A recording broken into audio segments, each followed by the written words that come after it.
تفتكر امتى وارن بافيت عمل معظم ثروته؟ في العشرينات، الثلاثينات، الاربعينات، في الخمسينات؟ في كتاب سيكولوجية المال مورجان هاوسل كان بيتكلم عن ان ثروة وارن بافيت في الوقت ده ساعة لما نزل الكتاب سنة 2020 كانت تقدر ب 84.5 مليار دولار، ولكن غريب ان 84.2 منهم جم بعد عيد ميلاده ال50، يعني قبل سن ال50 كان معاه 300 مليون دولار، وبعد سن ال50 وصل ل 84.5 مليار دولار، يعني ثروته بعد سن ال50 99.6 من إجمالي ثروته، يعني 4% قبل سن ال50 والباقي كله بعد سن ال50. لا، والأغرب كمان إن 81.5 مليار جم بعد نص الستينات، رغم إن نص الستينات ده السن اللي معظم الناس يقول لك خلاص بقى ده سن التقاعد واقعد في البيت واشرب ايس كوفي، وانا بصراحه بحب اشرب الايس كوفي بتاعي ساده. طب انت ممكن وانت بتفكر تقول لي هو وارن بافيت عمل كده في سن متاخر علشان هو بدا متاخر؟ اقول لك لا، هو بدا من بدري ومن بدري جدا، ولكن اللي عمل كده هو انه استمر وفضل في المجال وفضل ثابت لمده طويله تصل الى عقود من الزمن كمان، يعني مش سنين، لا ده عقود، يعني بنتكلم بعشرات السنين لحد ما حقق اللي وصل له ده. الكلام ده من 2020، يعني انا دخلت دلوقتي عشان اشوف ثروته وصلت كام، ما شاء الله يعني لقيتها عدت جامد جامد ما شاء الله تبارك الله. يعني فهي المشكله اللي احنا بنبص على النتيجه النهائيه وبننسى كل السنين اللي فيها المجهود وكل السنين الاستمراريه والوقت ده كله، ومركزين بس مع النتيجه، مع ان النتيجه دي عامله شبه قمه جبل التلج. جبل التلج بيكون تحت اميال كل ده تلج، واللي ظاهر منه هو جزء صغير منه، فانت تشوف الجزء ده تفتكر ان هو ده اللي حصل ومش شايف كل اللي تحت الميه اللي عدى بيه. ودي حاجه اسمها كومباوند افكت، بس انا عايز ابسطها لك واوريك بشكل بسيط ازاي الكومباوند افكت او تاثير التراكم ده بيحصل في حياتك. ببساطه هدي لك يعني سيناريو تخيلي، تمام؟ هنعتبر ان واحد اختار مثلا وظيفه بتجيب دخل عالي جدا بس ثابت، وشخص تاني اقل منه بكتير بس قابل للتطور. فالشخص اللي قابل للتطور ده بيتطور مثلا 1% في اليوم، نقول عشان نسهلها على نفسنا في الحسابات 30% في الشهر. حلو حلو، طبعا دي سيناريو تخيلي، في الواقع بيحصل شبهه او اكتر او اقل على حسب الحاله، فده مجرد بس سيناريو تخيلي عشان نفهم الكومباوند افكت عامل ازاي. الشخص الاول اللي قال انا عايز شغلانه ثابته ده هياخد 10000 جنيه في الشهر، اما الشخص اللي بيخبط علشان خاطر بس يعيش ده هيبدا ب 1000 جنيه في الشهر، ولكن كل شهر عمال يجد ويجتهد ويحاول ويفضل يتطور لحد ما بيزيد مرتبه 30% كل شهر. فهنلاقي في الشهر الاول معاه 10000 جنيه والتاني معاه يا دوبك 1000 جنيه، فواضح ان في فرق 10 اضعاف. في الشهر الثاني هنلاقي ان الاول وصل 20000 جنيه بينما الثاني وصل 2300 جنيه. في الشهر الثالث وصل 30000 والثاني لسه 3990 جنيه بالظبط. واضح الفرق قد ايه ما بينهم. الشهر السادس هتلاقي ان الاول وصل 60000 والتاني لسه يا دوبك 12756 جنيه. الشهر العاشر الاول هيوصل 100000 والتاني 42619 جنيه. واضح ان الفرق بدأ يقرب، شايف؟ بدل ما كان 10 اضعافه ده دلوقتي بقى مثلا قده مره وربع، حاجه بسيطه جدا. الكلام ده بعد ايه؟ بعد 10 شهور بس، يعني احنا حتى لسه ما كملناش سنه وخلاص، يعني الفجوه بدل ما كانت 10 اضعاف بقت ضعف واحد بس. طب نشوف شهر 12 هنلاقي ان الاول وصل 120000 والتاني 74000. سنه كامله ولسه التاني معرفش يقرب حتى من الاول، لسه في فرق ما بينهم تقريبا 50000 جنيه. الشهر ال 15 هنلاقي الاول وصل 150000 وهنلاقي التاني وصل 167288. يعني بعد 15 شهر اللي بدأ اقل بس بيطور نفسه كل يوم عن اليوم اللي قبله وصل لان هو بقى اكتر كمان من الشخص اللي كان بادئ فوقيه ب10 اضعاف. هل بس كده خلصنا؟ لا، تعال نكمل. في الشهر ال 18 هنلاقي ان الشخص الاول وصل 180000 بينما الشخص الثاني وصل 371520. الشهر ال 20 هنلاقي الاول 200000 والثاني 630167. ده الثاني بقى قده بتاع 3 اضعاف. طب بعد 24 شهر يعني بعد سنتين بس هنلاقي الاول وصل 240000 والثاني وصل 1,806,000 جنيه. واضح ان بعد سنتين بس الاول الاول فضل في معدل قريب من اللي بياخده، حاجه اسمها لينير او يعني زي شكل خطي، انما التاني كان اكسبوننشال او شكل حاجه اسمها داله اسيه، اللي هو بيبقى في الاول بطيء بطيء قليل قليل، بعدين بيبدا يعلى يعلى ينط جامد. ولو شفنا كمان 3 4 5 سنين هتلاقي الفرق ما بينهم مهول، هتلاقي واحد وصل لملايين وعشرات الملايين ومئات الملايين، والتاني هتلاقيه لسه ما حصلش مليون على بعض ولا مليون ونص بالعافيه. وده مثال يوضح شكل الاستمراريه لحد ما توصل لانك تعلى وتركب الزحليقه اللي هتطلعك فوق خالص. فهتلاحظ ان الشخص ده بدأ وهو معاه 1/10 من مرتب الشخص التاني، وانتهى بيه بعد سنتين بس، ركز سنتين بس، ل7 اضعافه. ولو استمرينا لسنين اكتر هتلاقيه بقى 10 و20 و30 و50 ضعف، والتاني مش عارف يوصل. وزي ما قلت ان دي مجرد بس ايه يعني زي محاكاة رياضية لشكل الفرق ما بين الكيرفين. مش شرط ان ده يحصل في الحياة بالظبط، ممكن يحصل حاجة قريبة منه. ممكن شخص يبقى مثلا قعد فترة اطول في نسبة اقل بعدين على بشكل اكبر، ممكن الارتفاع يبقى اعلى شوية بعدين يقل بعدين يعلى جامد. يعني مش شرط ان هي كل شهر انت ضامن انك هتزيد 30%، ولكن ده بس سيناريو بنوصل بيه الفكرة بشكل واضح. وده بالظبط اللي مورجان هاوسل قاله لنا في الكتاب، ان وارن بافيت ما وصلش اللي وصله ده عشان هو عبقري استثماري او ما فيش شبهه او لا، ببساطه هو وصل للي وصله ده لانه فضل في اللعبه لوقت طويل جدا، بيعلي مهارته، ثابت وجوده، وعمال يبني خبره سنين ورا سنين، وسايب الوقت يشتغل لصالحه. وده مش في البيزنس بس، ده احنا عندنا كمان كل حاجه في الدنيا تقريبا ماشيه بنفس النظام. حتى مثلا قناه اليوتيوب اللي انا بعملها دلوقتي دي، فيديوهات مثلا جابت 120 و10 وارقام قليله جدا قصاد الوقت الكبير اللي انا باخده علشان خاطر اقرا الكتب الاول واعمل ابحاث في الموضوع واكتب الدرافت الاول للسكريبت، بعدين اوصل السكريبت للشكل اللي حضراتكم بتشوفوه دلوقتي علشان خاطر يبقى حاجه بسيطه وما تضيعش وقت كبير، واوصل الفكره باسهل طريقه واسرع وقت ممكن. وبعدين بصور، بعدين في مونتاج، في ايديت، وبعدين في رفع على النت. فهتلاقي الموضوع فيه وقت كبير جدا، باخد حرفيا ساعات وممكن ايام في المونتاج. فحرفيا في وقت كبير، في فلوس، في مجهود، وقصادها لو جيت بصيت على المقابل حرفيا 10 و20 واعلى حاجه 100 فيو ولا 100 وشويه، مش ده مقابل اللي انا عملته. ولكن لان انا مش جاي اقول لك كلامه بس، انا جاي اقول لك اللي انا بطبقه في حياتي، فانا ماشي بنفس المبدا، الا وهو اللي انا هستمر حتى لو مش شايف نتيجه، لحد ما انا واثق ان في لحظه كل ده هيتغير ان شاء الله، وهلاقي نتائج انا ما كنتش احلم بيها. ولكن لو جيت دلوقتي قلت ما فيش نتيجه واستسلمت، عمري ما هشوف اي حاجه. فعلشان كده مستمر رغم ان انا ما عنديش دعم كبير او ما عنديش لسه مشاهدات كتير، وبحاول كل مره اطور الايديت بتاعي، اطور الكتابه،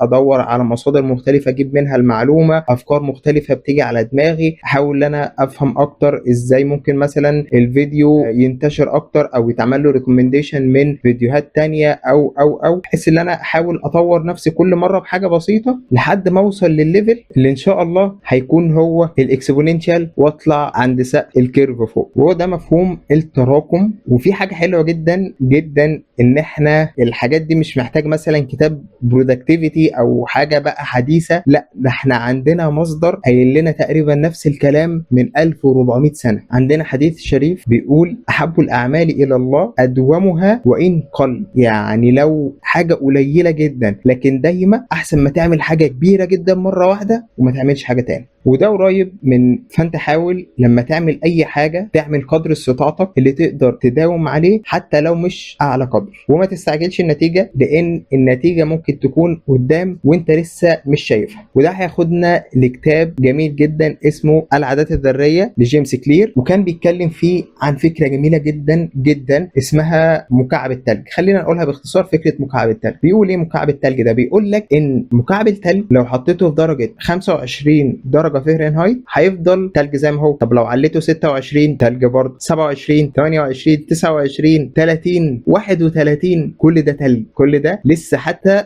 مش بيسيح اصلا. عمال تعلي درجه الحراره، تعلي تعلي تعلي، ومش شايف اي نتيجه، ما بيسيحش ما بيسيحش. فانت لو جيت وقفت هنا ممكن تقول انا بضيع وقت، انا عمال اللي انا اعلي الحراره وهو مش عايز يسيح. فغالبا هو مش بيسيح بقى، مكعب تلج خارق. ولكن لو عليت درجة كمان وصلت ل 32 درجة فهرنهايت هتلاقي ان مكعب التلج بدأ يسيح. لو حد جه اتفرج من بره، جه على وقت ال 32 اتفرج كده، هيقول لك درجة 32 اللي انت عملتها دي هي اللي خليته يسيح، في حين ان الكلام ده غلط. اللي خلاه يسيح عند 32 هو كل الدرجات اللي انت قعدت تعليها من 25 لما بدأنا لحد ما وصلت ل 31، وبعدها 32 هي اللي بانت. كأن لو رجعنا لمفهوم الاكسبوننشال بتاعنا، كل الحاجات دي تحت اللي هي واطيه خالص مش باينه، والدرجه الاخيره اللي هي ال 32 هي اللي خلتها تعلى وتطلع لفوق. وحتى ده ممكن نشوفه في حاجات مختلفه، شبه مثلا العمال اللي بيكسروا الطوب وهكذا، ممكن تلاقيه قاعد يضرب 5 6 7 8 مرات على نفس الحاجه وما بتتكسرش. وده ياخدنا برضو لمثال قريب منه شويه، وهو الناس اللي مثلا بتكسر طوب او بتقطع شجر او هكذا، ممكن يفضلوا يضربوا مره 2 3 4 10 وما يحصلش حاجه، بعدين ضربه واحده تفرقع الطوبه او تقسم الشجره 2. هل الضربه دي هي اللي عملت كده؟ طبعا لا، اللي عمل كده هي الدرجه دي بعد كل الضربات اللي قبلها. لو مفيش الضربات اللي قبلها فهتبقى الضربه الاخيره دي زيها زي اول ضربه، مش هتعمل اي حاجه. وفي كتاب العادات السبع للناس الاكثر فاعليه في جمله سهله وجميله في نفس الوقت، يعني عارف انت زي ابن الانثى كده لما قال لك سهولتها في صعوبتها، ركز فيها. تعال نقراها سوا. فانت دائما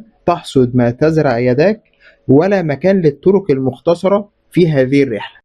لا يوجد طرق مختصرة في هذه الرحلة. يعني ايه؟ يعني ببساطة اي حاجة انت بتعملها عاملة شبه المزرعة. وفي حلقة جميلة جدا بتتكلم عن الموضوع ده اللي هي نظرية المزرعة، كان عاملها ناصر عقيل، جميلة جدا جدا جدا، انصحكم تشوفوها. المهم نرجع لمرجوعنا تاني. ببساطة الفكرة بتقول لك ايه؟ بتقول لك ان انت اي حاجة بتعملها في حياتك كأنك في مزرعة. انت في المزرعة بتعمل ايه؟ بترمي البذر، وبعدين بتروح تاني يوم تشوف الحصاد بتاعك؟ لا، تقعد اللي انت تسقي الزرع، تحط سماد، تحط مبيدات، تنظف الحشائش لما تبدا تطلع، وهكذا. تبدا اللي انت ترعى الزرعه شهور وشهور ومواسم، وبعض مزروعات بتاخد سنين علشان خاطر في الاخر تطلع لك الثمره اللي انت مستنيها. فهل انت النهارده هترمي البذر هتيجي بكره تلاقي ثمره قدامك؟ طبعا لا. ولكن للاسف ده اللي احنا بنستناه في حياتنا كتير، خاصه في الزمن اللي احنا فيه وزمن السوشيال ميديا، وتلاقي فول بادي ترانسفورميشن في 20 30 ثانيه ولا في دقيقه. تشوف واحد مثلا من 120 كيلو وصل ل 70 ولا 80 كيلو في 20 ثانيه. هو طبعا قعد شهور، بل وممكن سنين علشان يعمل ده، وتمرينات شاقه واكل ونظام ومش عارف ايه. او حد نجح فضل فتره طويله بيحاول ويجتهد ويعمل، وفي الاخر فيديو فايرال ضاعف المشاهدين. فانت شايف بس الفيديو ده ومش شايف الحاجات اللي هو عملها قبلها. او من خلال اللي احنا بنشوفه على السوشيال ميديا تقدر تشوف المنتج النهائي من غير ما تاخد بالك قد ايه الواحد تعب فيه علشان يوصل له. وبالتالي بيتكون عندك صورة في اللاواعي ان هو ايه، خلاص يا باشا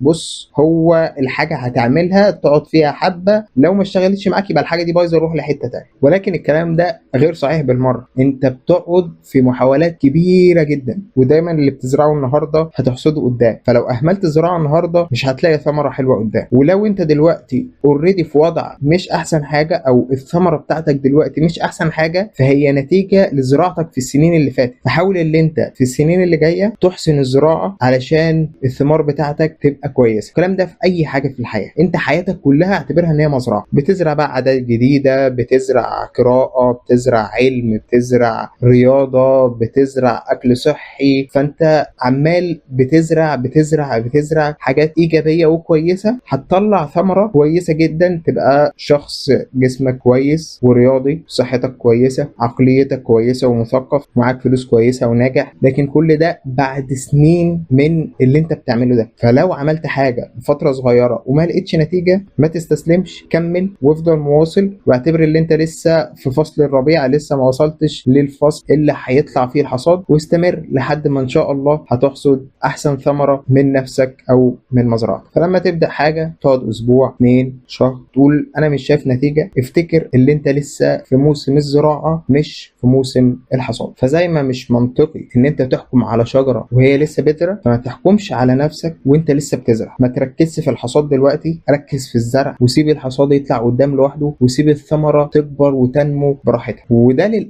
للاسف صعب جدا دلوقتي بسبب حاجه مهمه اسمها الديليد جراتيفيكيشن. يعني ايه الديليد جراتيفيكيشن؟ يعني ببساطه الاشباع المؤجل. ايوه يعني ايه؟ يعني انا فهمت كده، فانا افهمك. دلوقتي انت مثلا بتعمل حاجه وهتشوف نتيجتها قدام، لسه مش دلوقتي. انت بتعمل حاجه لقدام، انت بتذاكر دلوقتي علشان تنجح قدام، انت بتتمرن دلوقتي علشان جسمك يبقى صحي قدام، انت بتتعلم دلوقتي علشان تشتغل حاجه كويسه قدام. انت اللي بتعمله كله دلوقتي هتحصد ثماره قدام. فمشكله المكافاه المتاخره ان انت بقى عندك للاسف مكافاه فوريه من غير ما تعمل اي حاجه. بقى عندك حاجات كتيره تعلي الدوبامين وتديك احساس بالمكافاه في الوقت اللي انت فيه بحركه صباع. طب انا ليه هتعب وهشقى وهقعد اقرا واتعب عيني واتعب دماغي واجيب افكار كتيره؟ وليه هتمرن واتعب واعرق واشيل حديد وجسمي يوجعني؟ وليه هذاكر وهسهر وهقعد قدام اللاب فترات طويله، في حين اللي انا وانا نايم زي ما انا على السرير ماسك التليفون في ايدي قاعد بسكرول كده بصباعي، او بلعب فيديو جيم سواء على بلاي ستيشن كمبيوتر او حتى على التليفون، وانا كل اللي بعمله بحرك صوابعي وباخد المكافاه دلوقتي. فمهم جدا انك تحاول تحسن من نظام حياتك في العموم، علشان ده اللي هيفرق معاك جدا قدام. وانا كنت اتكلمت في فيديو هتلاقيه اول فيديو نزل عن القناه هنا عن تجربتي مع استعمال التليفون، وازاي بحركه بسيطه اني بقيت بستخدمه ساعتين بس بتركيز وعارف انا فاتحه ليه، ازاي اثرت في حياتي وازاي غيرت حياتي في شهر تقريبا. مهم جدا لما تيجي تعمل حاجه ما تعملهاش لانك متحفز ليها قد ما تعملها لان انت لازم تعملها. يعني الفرق ما بين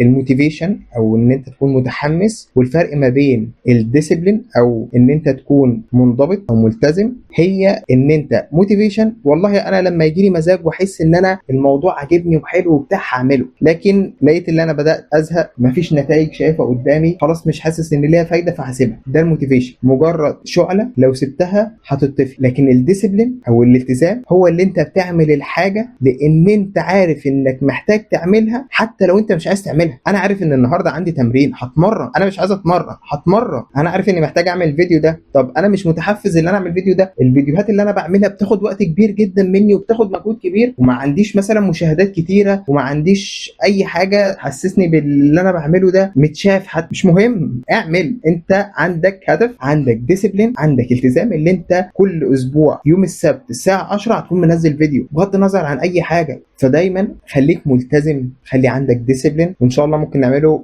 فيديو قدام عن الالتزام بشكل اكبر، ولكن حاول تلتزم بالحاجه اللي انت بتعملها. بس الالتزام لوحده مش كفايه. يعني انا ممكن ابقى ملتزم ومنضبط على حاجه بس انا مش عارف الحاجه دي صح ولا غلط. يعني ممكن اكون ماشي في الطريق الغلط. وانا كنت اتكلمت في فيديو قبل كده برضو عن الهدف بتاعك وازاي اللي انت تمشي في الطريق الصح وازاي اللي انت تلاقي الطريق بتاعك وهكذا. ولكن باختصار احنا كل اللي عايزينه 3 حاجات: تلتزم، تمشي، وتراجع، تاخد فيدباك، شوف اللي انت عملته والله كان كويس، لا ما كانش كويس، لا محتاج اعدل فيه ده، لا مش عارف ايه بتاع، وتكمل وترجع تراجع نفسك تاني وتظبط اللي جاي وتكمل وهكذا. انت كانك في لوب كده او في حلقه، بتبدا اللي انت بتعمل اللي عليك، وبعدين بعد فتره مثلا اسبوع ولا 10 ايام بتراجع اللي انت عملته في الاسبوع ولا 10 ايام اللي فاتوا دول، وبتشوف ايه اللي انت محتاج تعدله وتعدله تكمل بيه الفتره اللي بعدها وهكذا. دايما انت في نظام محاسبه. عارف عامل شبه ايه؟ كويس، لسه جاي في دماغي المثال ده. عامل شبه التكييف. انت لو عندك تكييف او شفت التكييف بيتعامل ازاي، التكييف انت بتظبطه على درجه حراره معينه، فلنفترض مثلا 22. التكييف بيعمل ايه؟ بيشوف درجه حراره الاوضه كام وبناء عليها يسقعها شويه، بعدين يفضل يسقع يسقع يسقع لحد ما يشوف الدنيا حواليه وصلت درجه حرارتها كام. كل مره هو عمال يسقع ويشوف درجه الحراره وصلت كام، يسقع ويشوف درجه الحراره وصلت كام، لحد ما توصل مثلا للرقم اللي هو عايزه. خلاص انا مش محتاج اسقع تاني. تقعد فتره الدنيا تبدا مثلا تحرر تاني ويبدا الهواء الساقع ده يروح، فتلاقي الدنيا سخنت، فيعرف ان لا خلي بالك الدنيا سخنت احنا محتاجين نرجع نسقع تاني، فيرجع يسقع تاني لحد ما توصل ل 22، بعدين ترجع تسخن تاني وهكذا. مش هيفضل شغال 24 ساعه، هو هدفه يوصلها لحته ويثبتها لك عليه. فانت نفس الوضع، انت مش بتمشي عمياني، لا انت بتخطط وبتلتزم باللي انت خططته وبتمشي عليه شويه، بعدين بتراجع وتحاسب نفسك وترجع تكمل وهكذا. دايما بتراجع وبتشوف انت وصلت لفين والهدف بتاعك فين وتوجه نفسك تاني، كانك ماشي بعربيه عماله مثلا ايه تحود منك سنه ترجعها تاني، تحود كده ترجعها تاني، ماسك الدركسيون عمال تجيبها كده تجيبها كده عشان تمشي دايما في اللان بتاعك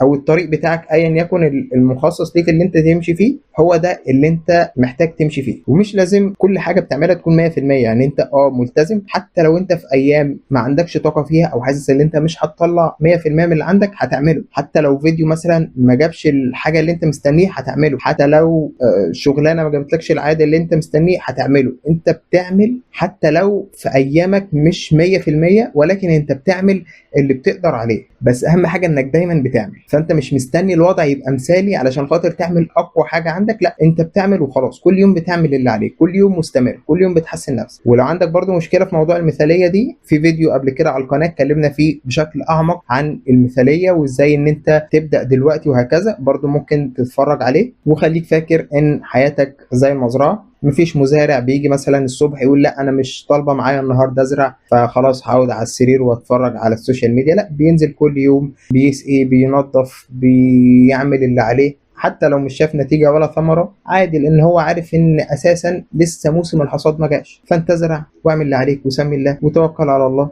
وسيب ربنا يعمل اللي فيه الخير. وعلى فكره الاستمراريه مش ضمان للنجاح، يعني مش شرط ان انت استمريت في حاجه فانت هتنجح فيها، لا الاستمراريه بتديك حاجه مهمه، بتديك وقت كفايه ان انت تغلط وتتعلم وتكمل وتحاول تاني لحد ما توصل للحاجه الصح. فانت لو عندك حاجه حسيت انها غلط ما بتستمرش عليها، مش بتكابر، لا انا خلاص انا عرفت اللي انا ماشي في سكه غلط، خلاص شكرا سيبك من دي، خش في سكه تانية. بس امتى؟ بعد ما بتكون عطيتها وقتها وراجعتها وطورت نفسك فيها وحسنت نفسك وبدات اللي انت كل يوم تحسن نفسك عن اليوم اللي قبله فيها وتراجع نفسك وتشوف الدنيا ماشيه فين، واتاكدت انها مش هي دي الحاجه اللي انت عايزها، خلاص بتغير هدفك عادي جدا. فالاستمراريه مش انك تفضل ماشي في نفس الطريق حتى لو غلط، ولكن الاستمراريه انك تفضل ماشي ناحيه الطريق الصح. وحتى كان في مثل ياباني بيقول لو انت في قطر واكتشفت ان انت ماشي في الاتجاه الغلط، فكل ما هتتاخر في النزول منه كل ما تذكره الرجوع بتكون اغلى. فحاول ان انت الوقت اللي تعرف فيه ان انت ماشي في الاتجاه الغلط غير منه، وبرضه استمر والتزم وانضبط في الطريق التاني، وما تسيبهوش لحد ما تعرف بنسبه كبيره جدا ان انت فعلا ماشي في الطريق الغلط، مش ان انت زهقت وانت لسه في موسم الحصاد وانت لسه في موسم الزراعه. وربنا سبحانه وتعالى بيقول لنا أعوذ بالله من الشيطان الرجيم وأن ليس للإنسان إلا ما سعى وأن سعيه سوف يرى. فأنت بتسعى وسعيك ده في الآخر سوف يرى. ولاحظ إن هي سوف يرى مش سيرى، مش شرط إن هو يبقى على طول بعدها، لا يعني حتى في فرق بين السين والسوف، اللي هي سوف هتلاقيها أبعد شوية، فسين بتبقى أسرع. فأنت عاجلا أو آجلا أنت سعيك هيبان سواء في الدنيا أو في الآخرة. فخليك دايما بتسعى في الاتجاه الصح وبتحاول تطور نفسك وبتحاول اللي انت تراجع نفسك، لان انت ممكن تكون فاكر حاجه صح وهي غلط. راجع نفسك وتاكد انك ماشي في الطريق الصح وعدل واستمر والتزم وحاول مره واثنين وثلاثه لحد ما هتوصل للحاجه اللي انت عايزها ان شاء الله. ولو اكتشفت ان انت في اتجاه غلط ما تكبرش ان انت تغير، غير نفسك، غير فكرك، غير عقلك واسعى للتغيير. لو حسيت ان انت غلط ما تقولش هي لوحدها هتيجي او انا هتغير لوحدي، لا انت اللي هتسعى للتغيير. حتى برضه ربنا سبحانه وتعالى بيقول إن الله لا يغير ما بقوم حتى يغيروا ما بأنفسهم. يعني إيه؟ يعني ربنا مش هيغير منك لوحدك، يعني أنت مش هتبقى قاعد كده فتلاقي نفسك اتغيرت لوحدك، لا أنت بتبذل وبتغير نفسك وربنا هيساعدك في ده. وده برضه في حاجة تانية بتأكده، هي الآية اللي بتقول برضه أعوذ بالله من الشيطان الرجيم والذين جاهدوا فينا لنهدينهم سبلنا. يعني الشخص اللي هو بيفضل يجاهد نفسه ده ربنا هيهديه في الاخر. لازم هو بيبذل، لازم هو بيجاهد نفسه، لازم هو بيسعى، لازم هو بيحاول يغير نفسه، لازم هو دايما مطالب انه يعمل اللي عليه. مفيش حاجه هتوصلك وانت قاعد مكانك، النجاح مش هيجيلك لوحده، الجنه مش هتجيلك لوحدك، مفيش اي حاجه هتجيلك لوحدها. لازم انت بتتعب، لازم انت بتسعى، لازم انت بتجاهد نفسك، لازم انت بتحاول تغير نفسك، لازم انت بتطور عقليتك، لازم انت كل يوم تحاول تطور نفسك عن اليوم اللي قبليه لحد ما توصل في الاخر ان انت تحقق اللي انت عايزه. يمكن انت دلوقتي عند 31 بتتمرن مش شايف نتيجه، بتذاكر مش حاسس انك بقيت اذكى مثلا، بتشتغل مش حاسس انك اترقيت او وصلت اللي انت عايزه، بس انت مش عارف يمكن انت واقف عند اخر خطوه اللي هتكسر التلج واللي هتوصلك لدرجة 32 فهرنهايت وتخلي التلج يسيح. فيمكن انت دلوقتي مش شايف الثمرة، بس ده مش معناه ان مفيش زرع. ممكن انت لسه عند درجة 31، يمكن انت عند قبل موسم الحصاد، يمكن انت دلوقتي الارقام صغيرة، ولكن لسه مش ده الوقت اللي انت تحكم فيه. فحاول تستمر، حاول اللي انت تستنى لحد ما توصل لدرجة 32، حاول اللي انت توصل لموسم الحصاد، حاول اللي انت توصل للوقت اللي فعلا تشوف النتيجة. انا بعمل فيديو ده وانا مش عارف هيجيب كام مشاهدة، 20 200 2000، انا مش عارف. انا بعمل اللي عليا، بستمر في الطريق اللي انا دلوقتي بوضعي الحالي شايف ان هو كويس ليا وشايف ان ده الطريق الصح. يمكن قدام اغير واكتشف ان انا كنت ماشي في الطريق غلط، او يمكن افضل مستمر في نفس الطريق، او امشي في نفس الطريق اللي انا بنزل فيديوهات ولكن اغير النوعية او اغير حاجات معينة في الفيديو. او احنا مش جامدين، احنا مرنين فليكسبل. لو في اي مشكلة بنحاول ان احنا نفهمها ونطور من نفسنا. وزي ما قلت ان الاستمرار مش جمود او اللي انا بفضل ماشي حتى لو الطريق غلط، لا، انا بستمر ولكن في الطريق الصح. ولما يكتشف قدامي باي شكل ان الطريق ده كان غلط، مش هكابر وهعدل مساري وهمشي في الطريق الصح. فانت اقوى حاجة تعملها دلوقتي مش ان انت تكون دايما متحمس، مش ان انت تكون دايما واثق من نفسك، مش ان انت دايما تكون شايف ان ده الصح، ولكن انك تستخدم اقوى سلاح للبشر، تستخدم سلاح انك موجود في اللعبة وتستمر. ولما النتيجة تتأخر تفضل انت مستمر، لما ما تشوفش الثمرة تفضل تسقي، لما تبقى لوحدك وتعبان سواء من التمرين او من المذاكرة او من اي حاجة تفضل مكمل حتى لو مش شايف نتيجة ده دلوقتي. ودايما افتكر ان سعيك سوف يرى ايا يكن امتى. لو مش دلوقتي موسم الحصاد بتاعك هيجي قدام ان شاء الله، ولكن انت مش مطلوب منك تعرف امتى هيجي موسم الحصاد بتاعك. كل اللي في ايدك دلوقتي انك تفضل تزرع. فخليك موجود في اللعبة. عايزك تكتب مستمر في الكومنتات، مش عشان عايز اشوفها بس علشان تفتكر لو انت واقف عند درجة 31، او لو تعرف حد واقف عند الدرجة 31 ممكن تبعت له الفيديو ده. او لو انت لسه في موسم الزراعة فانت مستمر لحد ما يجي وقت الحصاد بتاعك او درجة 32 عشان تكسر التلج اللي في. بس كده، السلام عليكم.